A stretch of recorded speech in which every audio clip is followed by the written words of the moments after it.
este segmento vamos a hablar del meganegocio del agua. El pasado viernes, el periódico La Jornada publicó un reportaje firmado por Dora Villanueva. Lo tituló precisamente así: el meganegocio de extraer el agua y venderla hasta 494 veces más cara. Nos dice ese reportaje que 3 empresas transnacionales concentran el 80% del mercado de líquido embotellado. Nos dice, permisos de extracción se incrementaron 3.191% entre 1995 y 2019. Dice, México, junto con Tailandia, es el mayor consumidor de agua embotellada en el mundo. Aquí en programas pasados hemos hablado pues mucho de la crisis hidrográfica que tenemos en el país, y pues este reportaje de La Jornada nos da algunas cifras. Ojalá también las añadamos a las anteriores que hemos estado comentando aquí y que son particularmente, pues, ahora sí que específicas para nuestro país, ¿no? Bueno, menciona que según Statista, que es una base de datos global con información de 150 países, México tiene un promedio de consumo de agua embotellada de 274 litros por año por habitante. Por otra parte, según el módulo de hogares y medio ambiente de la más reciente encuesta nacional de ingresos y gastos de hogares que hace el Instituto Nacional de Estadística y Geografía, el INEGI, 3 de cada 4 hogares, el 76%, compran agua, ya sea de garrafón o de botella. Dicha cifra en 2015 fue de 70%, es decir, subió un 6%, y seguramente en los años que vienen vamos a estar pues, comprando más agua si no se hacen correcciones al respecto. En un trimestre, fíjense, esto es hiper importante, ¿no? En un trimestre, el gasto de los hogares en agua suma 11.306 millones de pesos, que es más de lo que se destina a la compra de enseres domésticos. Que aquí, digamos, en este mismo periodo, en un trimestre, para enseres domésticos como hogares destinamos 9.921 millones de pesos y para compra de agua embotellada 11.306 millones de pesos. Y esta cifra también equivale a una tercera parte de los 29.107 millones de pesos que gastamos en cuidados para la salud. Bueno, pues este gasto ha ido increciendo. Aquí hay que decir que desafortunadamente pues el agua hasta ahora en muchos sitios no es, digamos, como debería de ser un bien público en México. Habemos quienes mencionamos o a cada rato estamos luchando por el derecho al agua. De acuerdo con datos del Censo de Población y Vivienda de 2020, alrededor de 4.5 millones de personas que viven en 1.215.000 hogares no cuentan con suministro por tuberías y no tienen otra alternativa que buscarla o en pozos o ir a otras viviendas a pedirlas prestadas o digamos en patios públicos o recolectarlas de la lluvia. En contraste, empresas multimillonarias, incluso bancos, agrupan cientos de concesiones en todo el país según el Registro Público de Derechos del Agua. 20 empresas concentran las 50 concesiones de uso industrial a las que se permite un mayor volumen de agua nacional para explotar. Está la Comisión Federal de Electricidad, está Petróleos Mexicanos, está Proyecto H1, que busca usar el río Ajajalpan para suministro de empresas privadas, está ISPAT Mexicana, ArcelorMittal, Agroindustrias del Balsas, Industria Azucarera, Compañía Cervecera de Coahuila, Braskem Idesa, que pues ahí sabemos que es muy famosa por el caso de Etileno 21, está Kimberly Clark, que también tiene pues una amplia variedad de productos, entre ellos productos papeleros, y también escribe esto, entre otras compañías. Y también hay que decir que, aún no estando entre las 50 concesiones de uso industrial pues más benéficas para la explotación de ellos, digo benéficas para ellos, ¿no? Pero que sí tienen permisos que las hacen parte del grupo de las empresas que tienen más privilegios en torno, digamos, a la disponibilidad y al acceso del agua, pues ahí está en primerísimo término la Coca-Cola, la Cervecería Modelo, Nestlé, Bimbo, Bachoco y Cemex, entre otras. Hay también algunas conocidas por haber obtenido concesiones fiscales en los pasados años e incluso por llegar a acuerdos reparatorios por impuestos evadidos en años pasados. En ese sentido, hay que decir que las asignaciones y concesiones para explotar el agua se incrementaron, como les decía hace un momento, 3.191% entre 1995 y el año 2019, que pues ahí Conagua es con la que pueden ustedes consultar todo este tipo de información. Nos dice la Conagua que en las industrias autoabastecidas, incluyendo las termoeléctricas, estos permisos aumentaron 1.565% en cerca de 24 años. En las hidroeléctricas hubo un aumento de 128%, y en el sector agropecuario, que es donde se consume gran cantidad de agua, también 2.728%. En general, se puede decir que el 80% del volumen del agua concesionada en México lo absorben las industrias, incluido el campo. Solo la industria agrícola tiene concesionado un volumen de agua equivalente a 5 veces el que se usa para el abastecimiento público, eso según registros de la Comisión Nacional del Agua. Imagínense, 5 veces más de lo que se utiliza para el abastecimiento público. Bien, nos da las cifras de que en 2019 solo se tenían 18 concesiones de agua para conservación ecológica. Fíjense, 18 concesiones entre 554.819 permisos que se han dado en total. Dividan ustedes 18 entre 554.819 y multiplíquenlo por 100, y eso les va a dar el porcentaje de concesiones de agua para conservación ecológica que tenemos aquí en el país.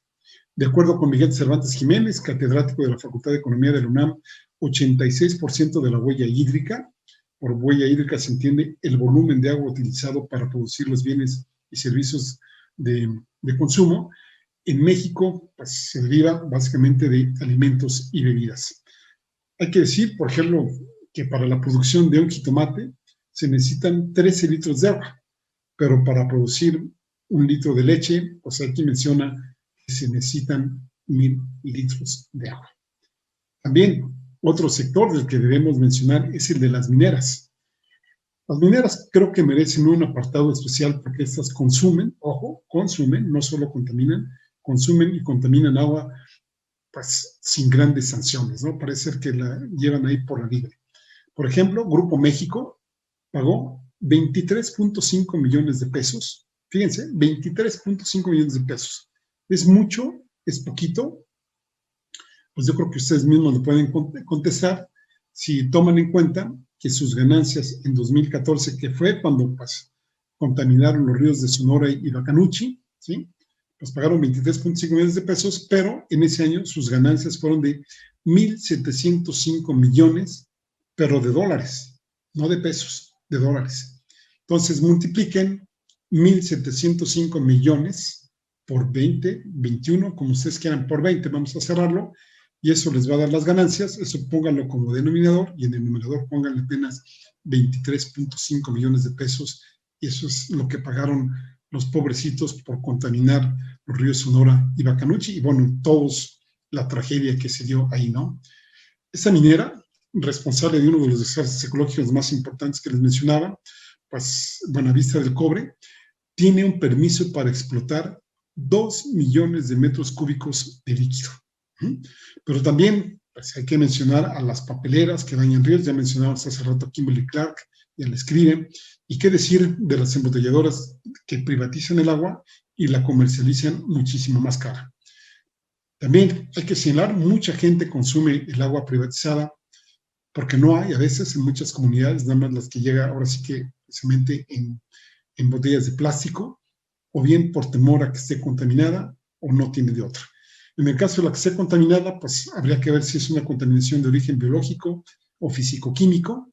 En el caso de origen biológico, pues sería interesante que viviéramos y ahí podríamos ahorrarnos una buena cantidad pues, de agua.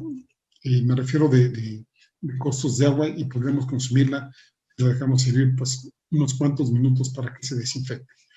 Hay que volver a recalcar que México es el país con mayor consumo de agua embotellada por habitante.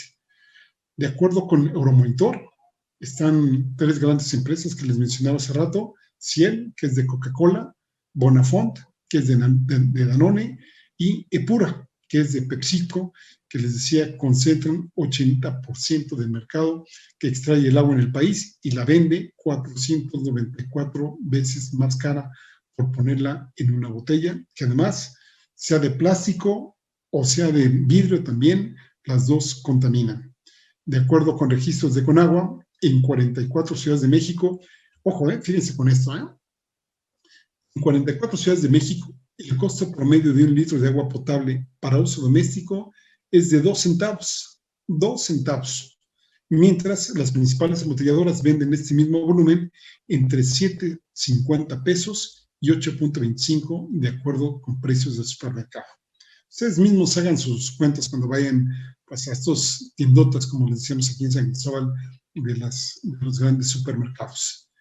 Entonces, podemos decir que además de ser un gran negocio multimillonario, implica un uso intensivo de bienes públicos. De acuerdo con la red de huella hídrica, para fabricar una botella de plástico se requieren hasta 3 litros de agua.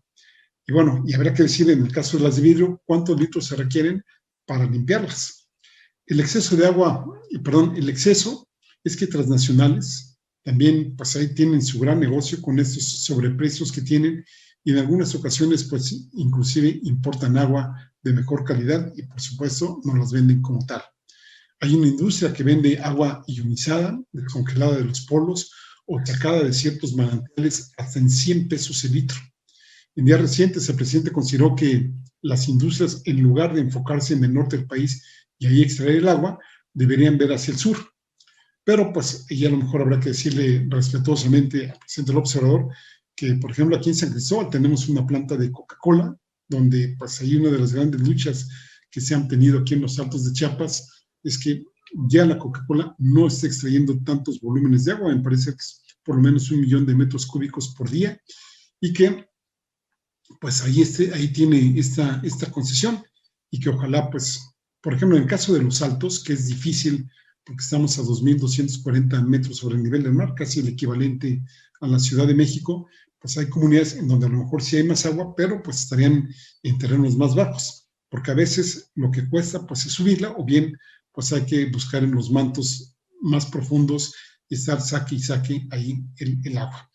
Entre los indicadores de calidad del agua que lleva precisamente la Comisión Nacional del Agua, se observa que además del centro del país, el estado fronterizo de Chiapas destaca porque las condiciones del agua no son adecuadas para consumo humano en todo el territorio. Nosotros hemos hecho estudios en comunidades rurales y aquí mismo en San Cristóbal de las Casas y nos hemos encontrado índices de contaminación del agua muy altos. Por eso, pues, siempre aconsejamos que es mejor que se hierva antes de estar compre y compre agua, porque, insisto, pues, solo los envases de plástico pues, también contaminan muchísimo el medio ambiente. Y ya termino diciendo que datos del Censo de Población y Vivienda 2020 muestran precisamente que Chiapas se ubica entre los que menos acceso a agua entubada tienen, a pesar de que es un estado con muchos recursos hídricos. Según este censo, al menos el 10.6% de la población, estamos hablando de más de 585,000 personas, no tienen agua pues, en su vivienda. En Guerrero, el 11.5% de su población tampoco la tiene, en Oaxaca 9.9% y en Veracruz el 8.7%. Cifras preocupantes, ¿no le parece? Vamos a hacer una pausa y regresamos a leer algunos de sus comentarios y luego con los cartones aquí en Mirada Crítica. Ahora volvemos.